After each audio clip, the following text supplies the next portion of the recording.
what's up, y'all? Welcome back to another episode, Shine Sis. Yes, How thank y'all you doing guys for joining today? us. Yes, What's welcome back. what's what's up, Mary? How you doing today? Girl, I'm doing all right. To be honest, try not to let my feelings overwhelm me, getting ready for this deployment if we keeping it real. How are you doing? Oh, oh yeah, I understand that, man.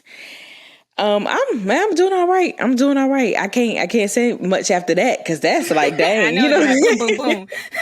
What I'm So doing I'm doesn't even matter because she's going through so much more. exactly. So I'm not going to complain. I'm just going to sit over here and say I'm doing well. I'm doing well.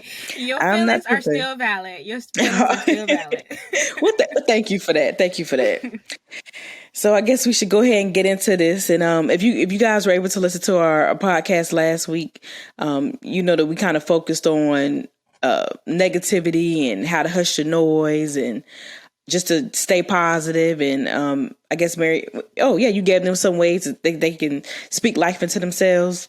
Yep, And yep. so I think this week, we wanted to take that and push that a little further with how that negativity can kind of manifest itself into you and create something we're all familiar with this fear, and which obviously fear brings doubt and Mm. worry. And so we just want to kind of touch on that today and just kind of run through it, and it maybe hopefully we can kind of discuss some ways that we can break free of fear, because it can control you in a way that you don't want to be controlled. Because let's just be honest, I think both of us can agree that fear has the ability to motivate you in a negative or positive way. At the end of the Say that day, again. Say that again, girl. Say that fear again. fear has the ability to motivate you in a negative or positive way, and it's all based upon how you choose to move. So if you take that fear, internalize that fear, and say, you know what, I want I'm going to still be great, and use this as motivation to pursue what I want to do and what I want to accomplish, then you're going to do it.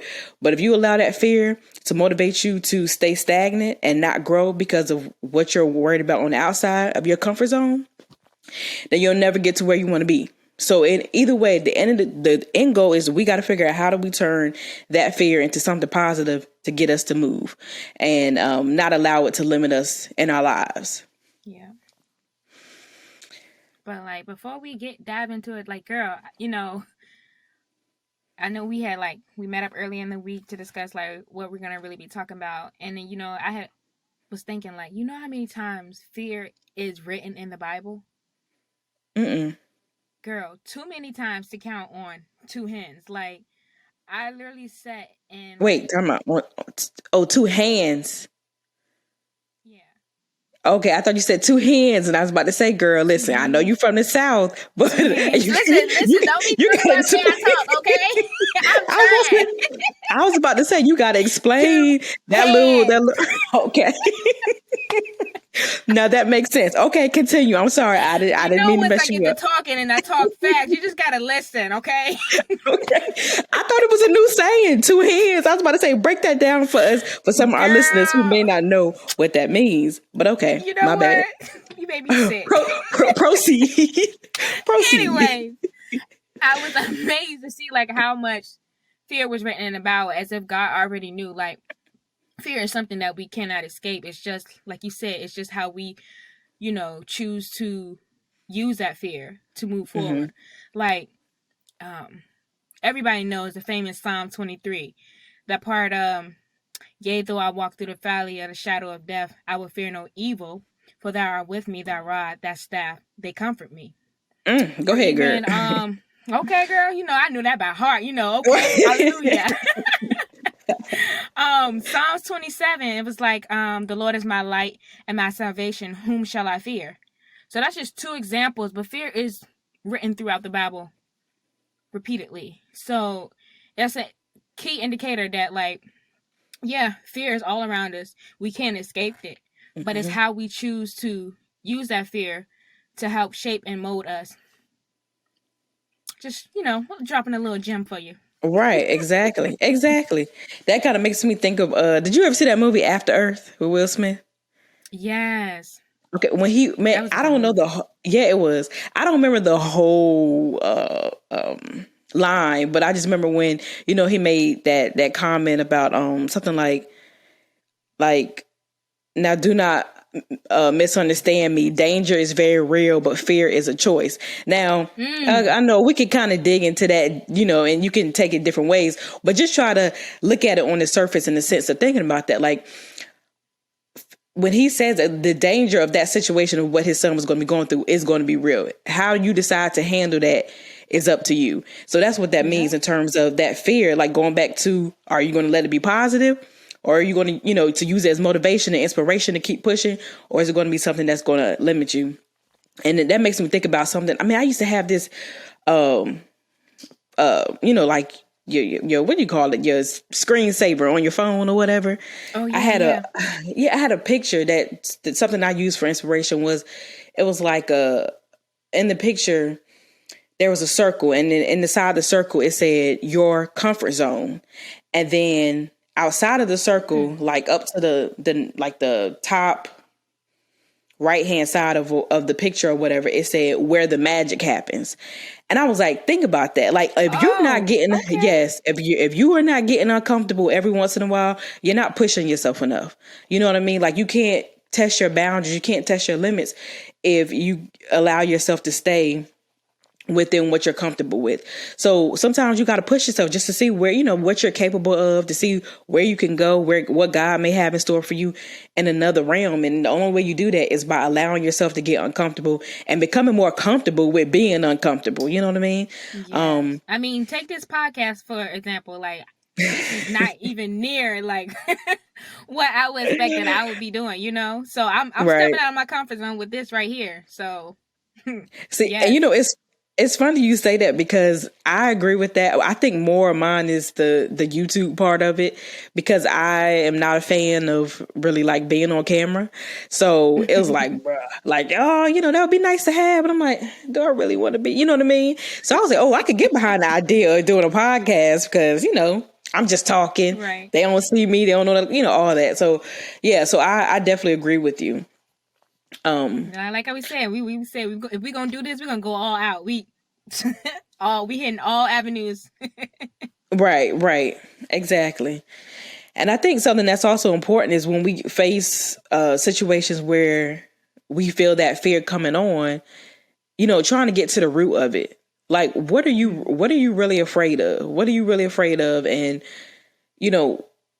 is the fear of trying whatever that new thing is so great that you're willing to accept, yourself, or you're willing to accept like no growth, like you're willing to just settle for less. And if that's the case, you gotta pretty much say to yourself, how do I get to the point of allowing the fear of not fulfilling my purpose scare me more than the leap I have to take to fulfill my purpose?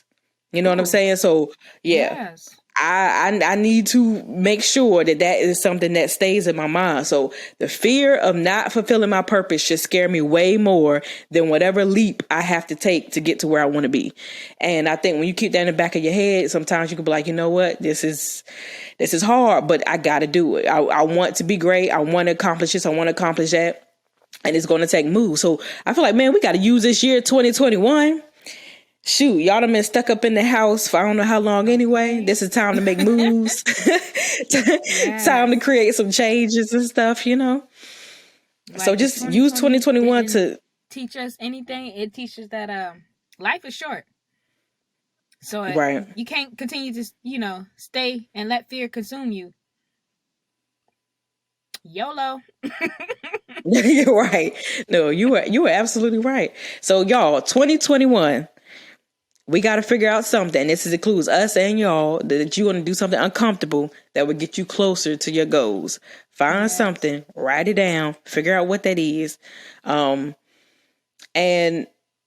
it can be, I mean, and when you talk about fear, man, it's like,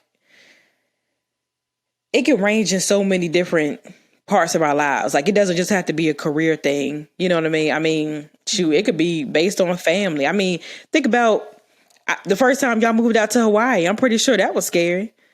Yes. I mean, and even just And as a military spouse in general, there's so many fears we face, like moving away from family, like you said, because Lord knows, okay, you know, when we got those, the first time around, we got those orders to Hawaii, I was just like, oh, Hawaii, like, like it's exciting to hear Hawaii, but then at the same time, you got all these feelings like spiraling in your head, like, oh gosh, Hawaii, that's far. Oh, we gotta fly. Oh, we can't just get in the car and go on a road trip no more. We on a whole nother island. Oh, tsunamis. Right. Oh, you know, I don't know how to swim. You know, so many emotions of fear just came all at once. Like, I don't know. Right. But yes, you are Oh my absolutely goodness. right. And see, I can't really compare, I guess, my experience completely to that in terms of obviously going to Hawaii, because that's almost like being in a different country in a sense, even though it's still part of the United States. It's just the travel and why being an island so far away, it's its own little entity, basically, right? Yes. So, but you know, I feel like that feeling for me came when so my husband was initially stationed out in Florida, and so I grew up on the East Coast, and you know, I pretty much spent majority of my life in Virginia, but I've been in other places along the East Coast. And so, you know, we were in Florida, and I'll never forget, I was like literally leaving work, and he called me and he's like, yeah, so I got my orders. And I'm like, oh, okay, where we going? And he goes, Peterson. And I'm like, bruh, you talking like I know where that is. Like, where is Peterson? He's like, Colorado Springs, Colorado. I'm like, huh? Say what? And, you know, and it was funny because, excuse me, y'all. It was funny because initially I had like that weird rush too. Like, oh my God, we're going somewhere that I would have never even thought about going to. And it was exciting. And then I was like you, all the fear kind of came in, like, because at the time I was pregnant with my first child. So I'm like, oh my God. So I'm going to Colorado away from moving away. Yeah. I'm like, I'm going away. Now I won't be close to my parents, you know, I won't be close to my siblings, and my husband's family is all on the East Coast as well. So it was just like a lot. And I'm like, me and him are like, even as we traveled over there, I was like, yo, we are going over here, and it's us. It's me and him. Like, we got each other back. This is what it is. And we got a little baby that's coming on the way, you know? So I definitely understand that fear. But then, you know, once you actually experience it, you know, it was an amazing experience. You know what I'm saying? It was one of the best experiences of my life. I did miss, you know, not being as like, I'm like you. We're used to jumping in the car to be able to go to family functions and stuff like that. And to be honest, y'all, when we moved out to Colorado, we were a young military family, and I at the time I was not working. So if anybody knows anything about young military families, they are not rich. Okay. Things are tight.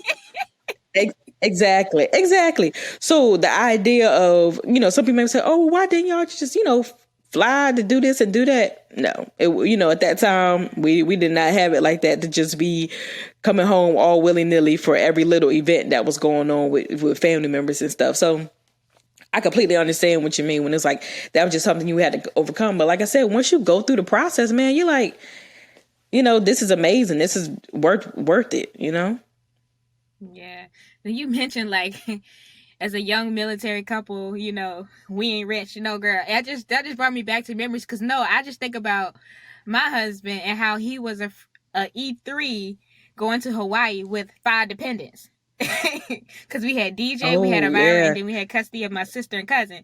So yeah, and moving to Hawaii, and it was crazy because family thinking like, y'all gonna come back and visit. Do you know how much it costs per person?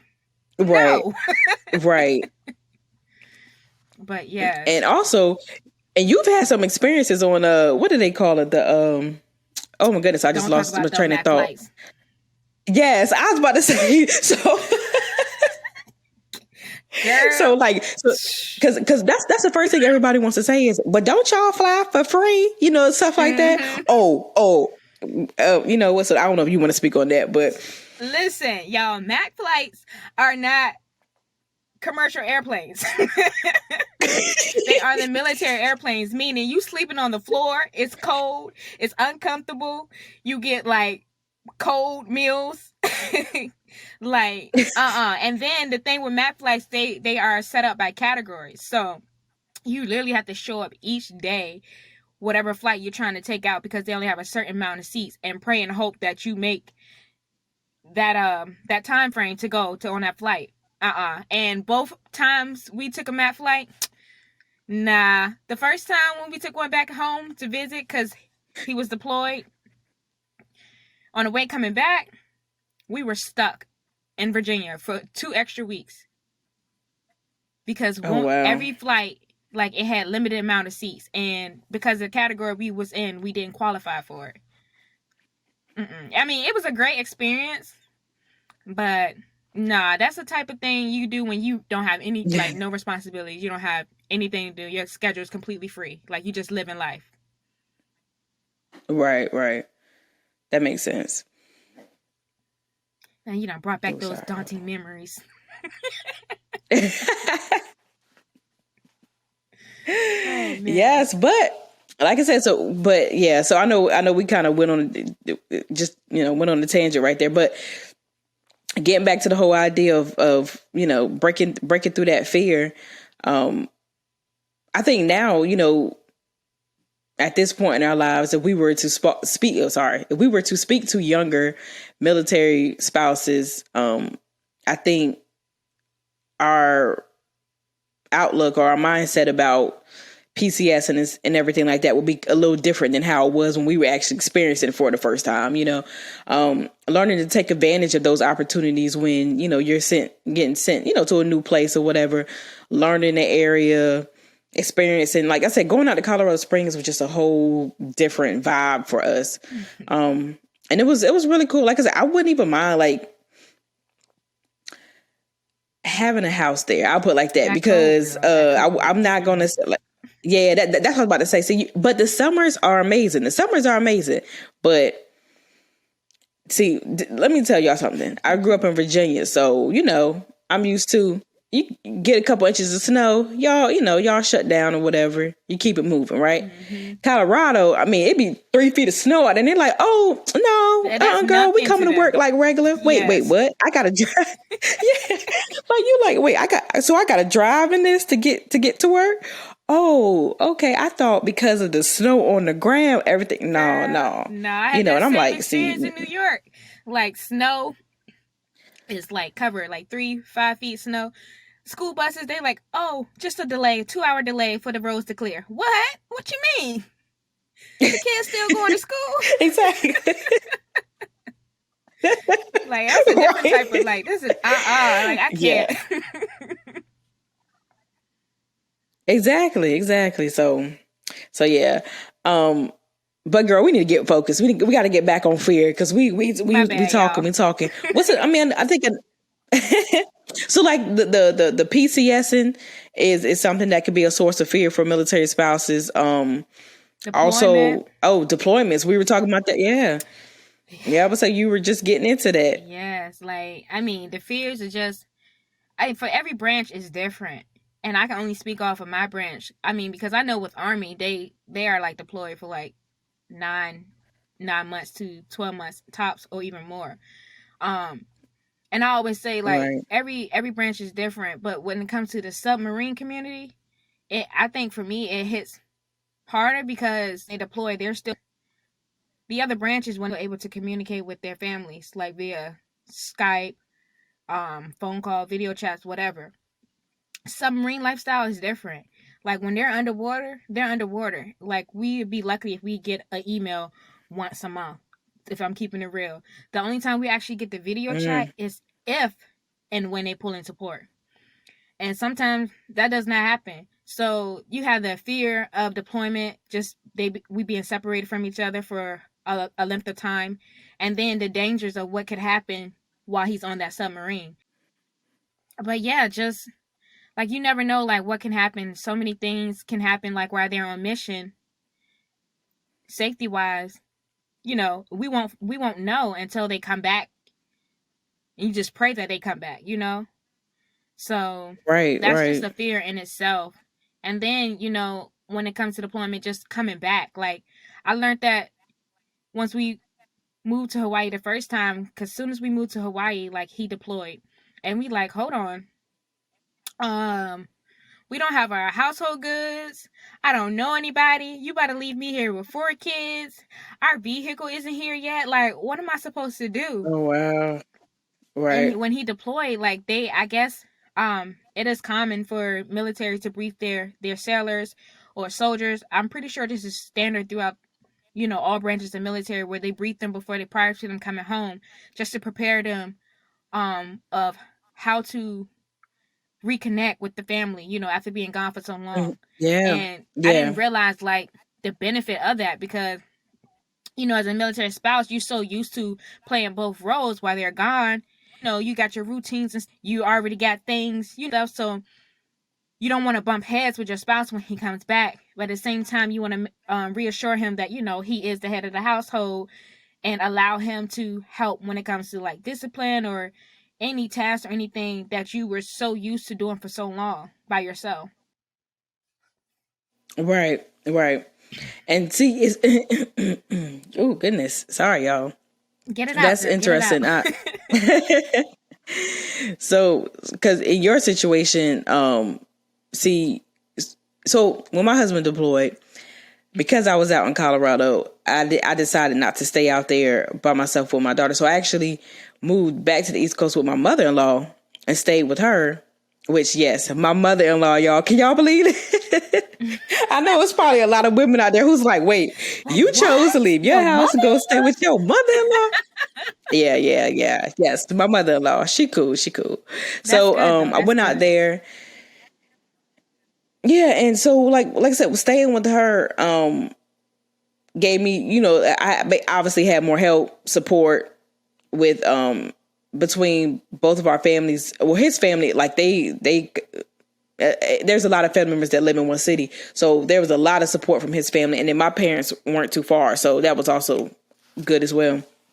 But the good thing about me removing myself from the house is once he came back, we went back to our house together. So the only thing that I had to really adjust to, and I know it sounds, most people are like, well, isn't that the same? You're still apart and you're dealing with the kid by yourself. Yeah, but some of the stories that I've heard from other, family members, or not family members, from other military families who have dealt with like the return, for some reason their routine was different.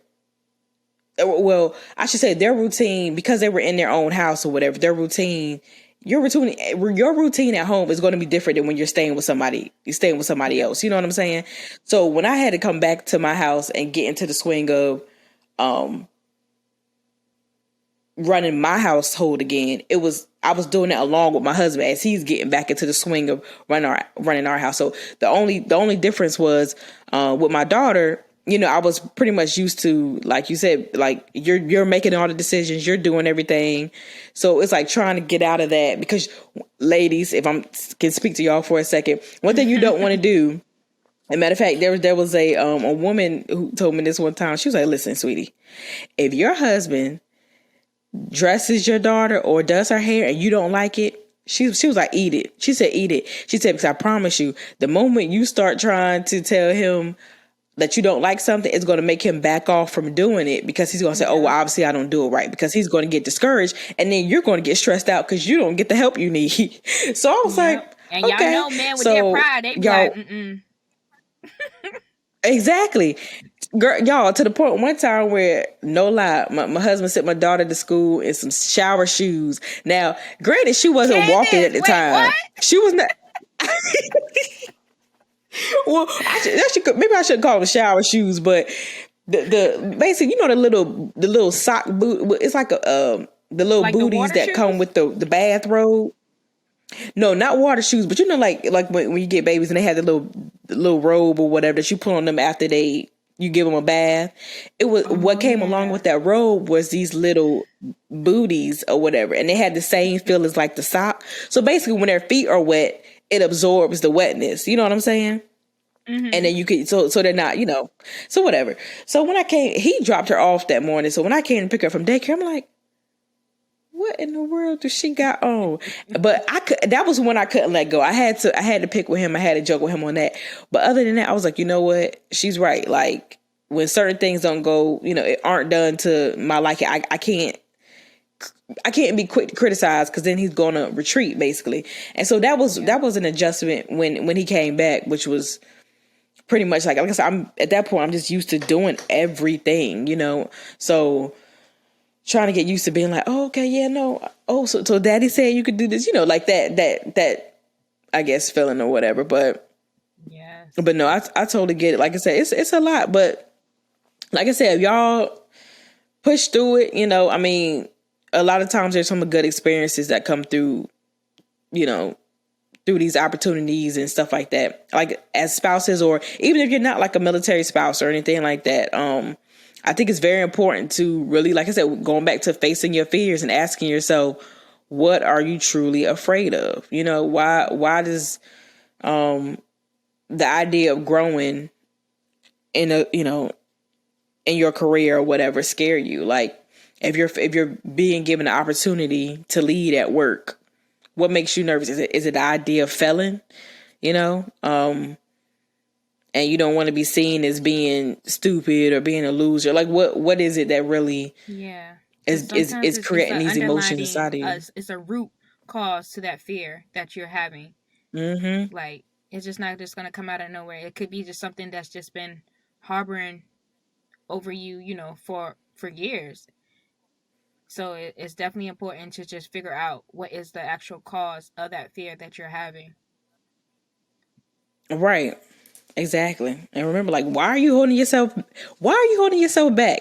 That's the one thing we got to get that confidence level up to where somebody going to have to come and tell us to sit down. You know what I'm saying? Like you don't need to be the one telling yourself to sit down. You know what I'm saying? Like, no, push yourself, figure out, and like I said, I think, man, one of the best feelings, if you could think about some of the greatest victories you've had, I'm pretty sure there was a sense of fear at some point.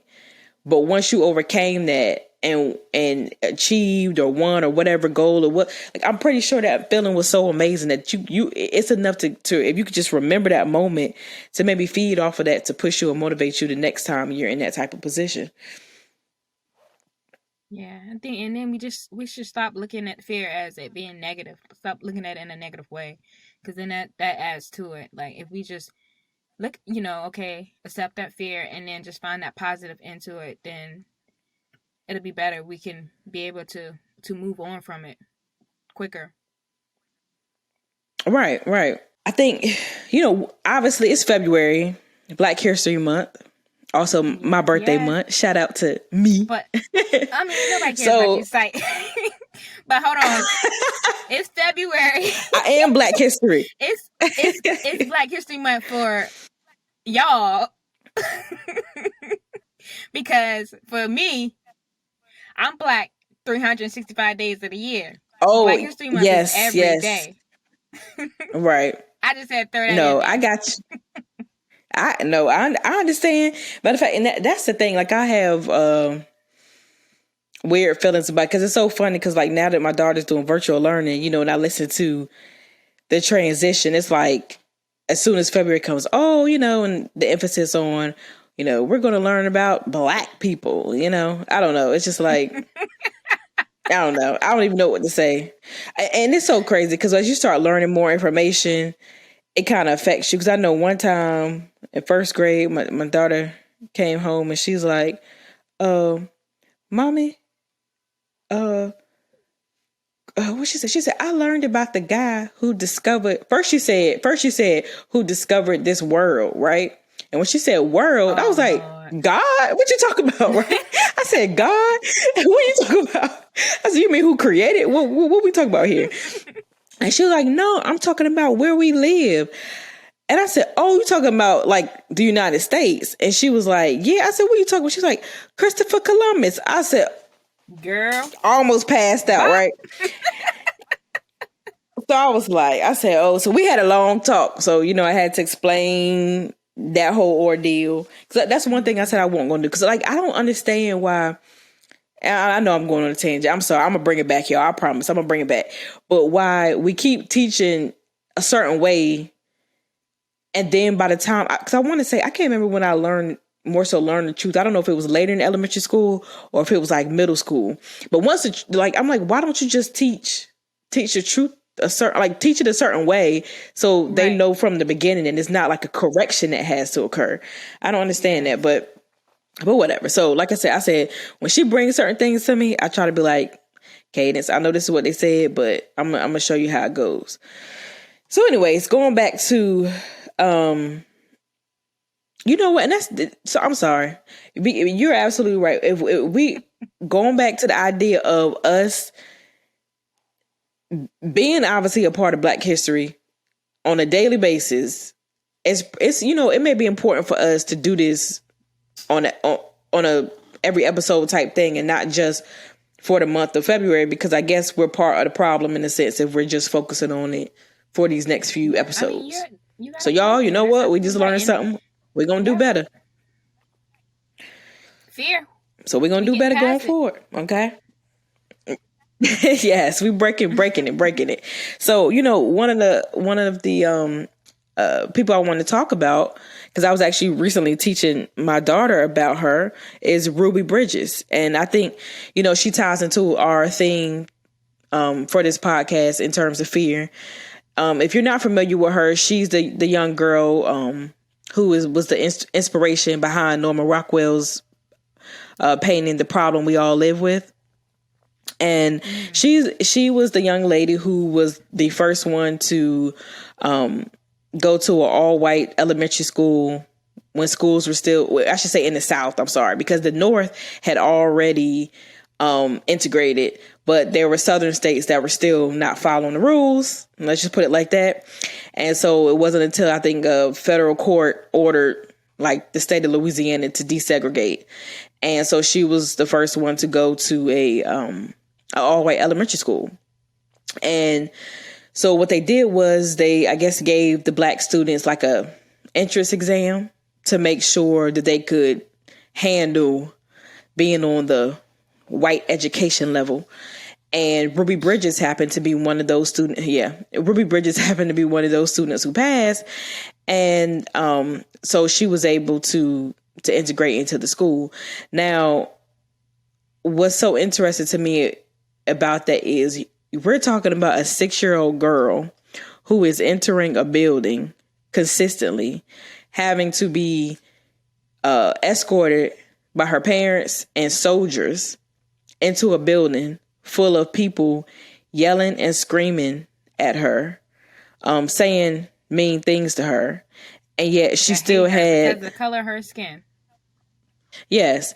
And she still was brave enough to go. Now, I'm pretty sure her parents had to consistently, you know, speak into her, and keep her focused. But that's what I'm saying. Going back to the idea of using that fear as positive motivation to keep pushing forward. Obviously, between her parents and herself, they realized how important this moment was, and they pushed through with it. But there is no way you could not tell me, even as a grown woman right now, that there will be no fear associated with that movement in terms of walking past all those people, probably throwing stuff, saying stuff, and you're still going to school. The school, matter of fact, like kids being taken out of the classroom that she was supposed to be in, all because, you know, their parents didn't want them associated with the Black girl. You know, so she had her teacher had her basically one-on-one all year long. Okay. And because all the other students didn't want to be in the classroom with her. And that one teacher was willing to teach her, who was a white teacher. She was willing to teach her, and she worked with her. So, and, you know, and I was reading something where they were saying, I think it was a quote from the soldier, and he was saying he was talking about how much strength Ruby Bridges displayed because she didn't cry. She didn't get her head down. Like she walked with strength into that building every day. That's amazing. 6 years old, awesome. Y'all. 6 years old. That is awesome. And I think years later when they went to interview her, you know, she pretty much said that the only time she, if I understand correctly, because I don't want to misquote her, but one of the times that she did feel a little scared was, I guess she saw a lady holding a Black doll baby in a coffin. What? as she was walking. Yes, a black doll baby in a coffin. So now, mind you, her family, you know, they dealt with a lot of backlash from all of this. Like, I think her father lost his job and stuff like that. So there was a lot of reason to be fearful. There's also, you know, reasons to be hopeful, because there were families who supported, that helped support them financially, who were sending them money, you know, from up north and stuff like that. There, and let me be very clear, there were allies. Like I said, her teacher was a white lady, and she supported her and she taught her, and she, you know what I'm saying, she was there for her. So even obviously, some of the people who, I don't know how forced some of the soldiers were versus, you know, them wanting to do it, but there were some who spoke highly of her. So I assume that there was some positive motivation there. But yeah, but like I said, it's still a scary situation. At 6 years old, she's out there doing that type of stuff. Think about that, y'all. So anytime you're sitting there to overcome. Right. So we got to keep pushing. Yes. I mean, and then just to bring it like current with the Black History, if any, for those who are following us on Instagram, shine_sis_podcast. Woo woo. Y'all would see that we posted about the Fleet Master Chief. She's now retired, but April Beldo Lilly, and y'all forgive me if I pronounce her name wrong, but this woman right here, she was a woman of many firsts. Like, she was the first female command master chief of recruit training. She, not only was she the first woman of many firsts, she was the first African American woman of many firsts. In the military, y'all. In the military alone. And then this was still back in a time where, you know, females didn't hold as much power as they do now, you know, coming up in this day and era. So y'all gotta imagine the type of fear that she dealt with, trying to just overcome all of that. Imagine like how many men look down on her, you know, as she, you know, rose above them or beat them out of their spot, you know. Exactly. Just that's real power in itself. Right. Go ahead. I hear all the time how people say that, you know, when it comes to women, they almost get pushed into a box because you can't be too nice, because then you looked at as being weak, you know. But then if you're tough, if you're stern, then they look at you as being the B word. You know what I'm saying? Like it's a thin line you have to ride, like, as a woman, you know, in that level of leadership. But that's amazing.